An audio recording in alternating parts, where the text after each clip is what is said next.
Assalamualaikum warahmatullahi wabarakatuh.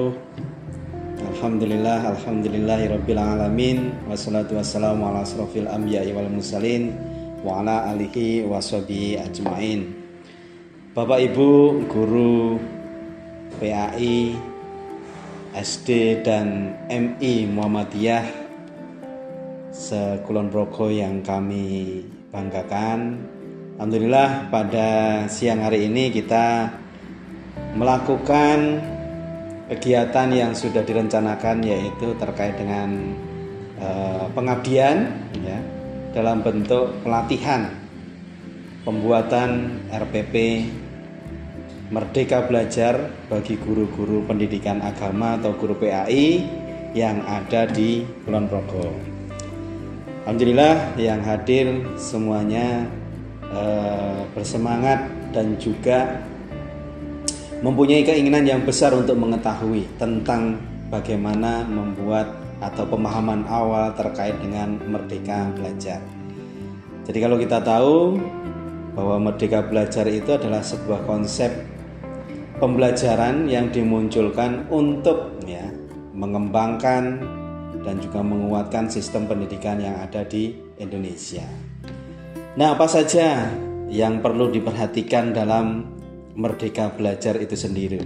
Jadi sebelum nanti kita mempraktekkan terkait dengan rencana pelaksanaan pembelajaran pembuatan itu, maka kita juga harus mengetahui terlebih dahulu terkait dengan konsep Merdeka Belajar. Nah, core konsep atau konsep inti dari Merdeka Belajar itu adalah sebenarnya self-regulated learning, atau bagaimana pengelolaan belajar dari siswa itu sendiri. Jadi kemampuan untuk mengelola diri ini yang nanti akan dikembangkan dalam konsep pembelajaran Merdeka Belajar. Kenapa? Karena Merdeka Belajar itu nanti menjadi sebuah skill atau keterampilan dari siswa. Selain itu, Merdeka Belajar juga menjadi sebuah strategi untuk mengembangkan, menanamkan nilai-nilai khususnya dalam pendidikan agama Islam bagi guru-guru PAI kepada siswa-siswanya. Nah, ini yang perlu kita pahami. Jadi yang pertama terkait dengan konsep Merdeka Belajar adalah bagaimana siswa punya self-regulated learning atau pengelolaan dirinya yang baik, sehingga nanti akan memunculkan pemahaman terhadap kemampuan, kelemahan, dan yang lainnya. Nah, murid yang bisa memiliki skill atau keterampilan Merdeka Belajar, maka itu juga akan bisa dilakukan ketika gurunya atau fasilitator yang memberikan pengetahuan itu juga sudah punya kompetensi Merdeka Belajar. Artinya guru yang dia juga punya konsep pengelolaan diri yang baik, maka juga akan memunculkan inovasi, kreativitas, dan sebagainya. Jadi murid yang nanti akan belajar terkait dengan Merdeka Belajar, maka dia juga harus dikembangkan oleh guru yang sudah paham atau sudah tahu terkait dengan Merdeka Belajar itu sendiri. Kemudian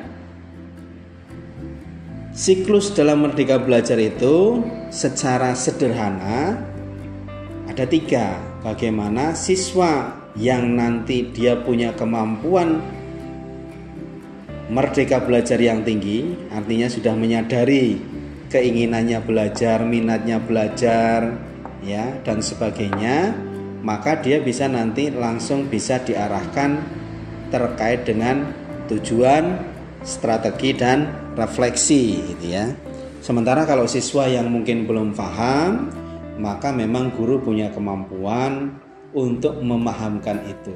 Guru juga harus memberikan atau merubah paradigma belajar dari siswa. Kenapa?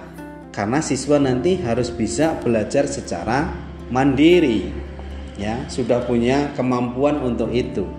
Nah, kalau nanti paradigmanya tidak menggunakan bagaimana dia bisa mengelola dirinya sendiri, maka juga dalam proses pembelajaran Merdeka Belajar itu nanti juga kurang maksimal Nah, kemudian ada beberapa dimensi dalam Merdeka Belajar. Jadi yang perlu kita perhatikan, pertama apa? Komitmen terhadap tujuan tadi. Ada tujuan, ada strategi, kemudian ada refleksi. Nah, tujuan itu berorientasi dalam hal pengembangan diri dalam berbagai bidang. Jadi siswa itu harapannya nanti punya keinginan, punya minat, punya motivasi untuk mengembangkan dirinya. Oh, saya belajar pendidikan agama, saya pengen tahu belajar banyak hal tentang materi-materi agama. Nah, itu dia komitmen terhadap tujuan pembelajaran itu. Kemudian yang kedua, mandiri terhadap caranya. Nah, apalagi kalau kondisi sekarang, kita tahu kondisi pandemi yang masih menggunakan proses pembelajaran online. Kemarin kan makanya kita masih tidak bisa dipantau secara terus-menerus oleh guru. Nah, akhirnya kan siswa dituntut untuk mandiri belajarnya, ya. Diberikan tugas, diberikan arahan terkait dengan tema-tema yang harus dikerjakan. Nah, siswa mencoba untuk melaksanakan itu, ya, mencari sendiri. Nah, cara-cara yang ditentukan itu otomatis siswa akan paham terhadap kondisi dirinya. Karena ketika dia paham terhadap kondisi dirinya, dia akan bisa mengatur nanti.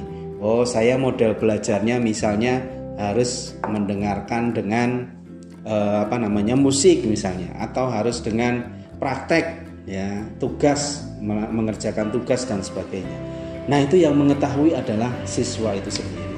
Makanya mandiri dalam belajar ini diarahkan supaya nanti membangun kemampuan, kompetensi siswa secara strategi dalam pembelajarannya, dia bisa mengembangkan dirinya sendiri, ya. Kemudian yang selanjutnya, siklus dalam belajar tadi adalah refleksi. Artinya kalau refleksi ya secara umum sebenarnya seperti melakukan evaluasi. Ya, refleksi itu berarti kan kita mencoba untuk melihat apa yang sudah dicapai, apa yang belum dicapai, keterbatasan apa yang dimiliki, kemampuan apa yang dimiliki oleh siswa khususnya, yang itu nanti akan membentuk pemahaman dan juga nanti bisa dipraktekkan dalam pembelajaran. Kemudian juga dalam refleksi biasanya akan memunculkan apa sih yang harus ditingkatkan, ya. Kemudian bagaimana caranya. Nah, siswa kan kalau sudah paham seperti itu, dia akan punya motivasi untuk mengembangkan sendirinya.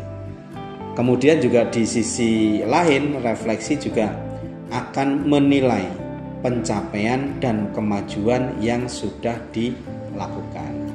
Nah, jadi itu beberapa hal terkait dengan konsep Merdeka Belajar.